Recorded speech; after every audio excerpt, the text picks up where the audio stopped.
دادستانی شهر استرافشان پرونده جنجال ساکنان دهه لکت با ماموران میلیسا را به انجام رسانده است. فرقت خواجه‌زاده دادستان ولایت سوخت در نشست خبریش به روزنامه‌نگاران گفت که ماموران میلیسا به منطقه کشاورزی دهه برای جستن جوانی رفته بودند که سن و سالش به خدمت حربی موافق بود.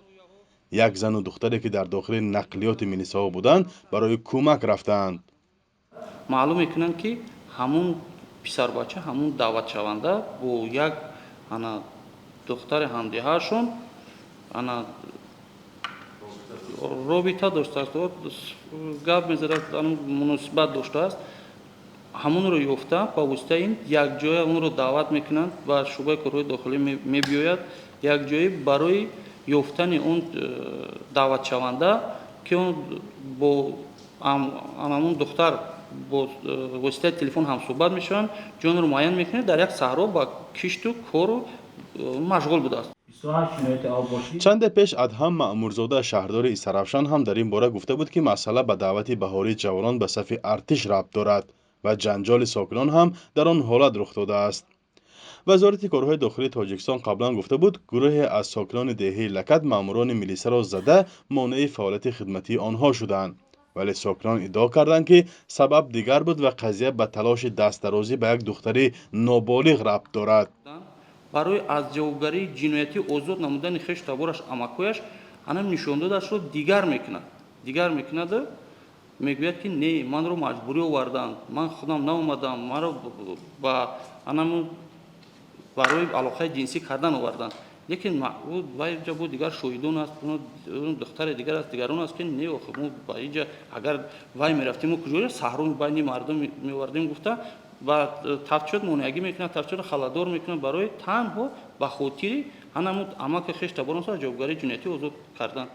در صحبت ویدیویی با رادیو آزادی دختری نابالغ که از دستدرازی ماموران میلیسا شکایت داشت مناسبتش با جوان دعوت شونده را رد کرده بود.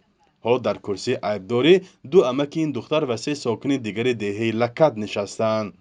به گفته مقامات پرونده ساکنان بازداشت شده دهه لکت حالا در بررسی نهایی است و باید مرافعه دادگاهی هم شروع شود.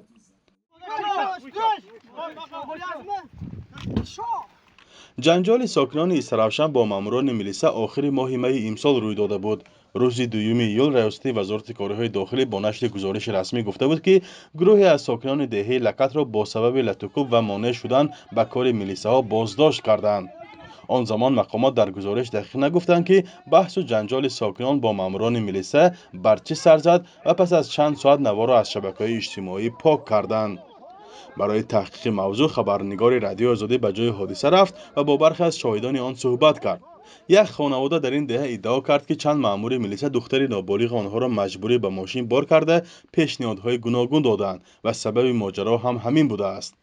پس از نشر این گزارش در رسانه‌ها پیوندان دختر نابالغ در شهر استرافشان گفتند که مقامات به جای رسیدن به داد آنها برعکس فشار آوردند که چرا با روزنامه‌نگاران صحبت نمودند.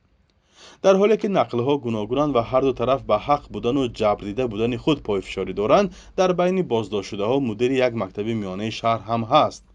پخش این نوار در شبکه‌های اجتماعی واکنش‌های زیاد را به میان آورد.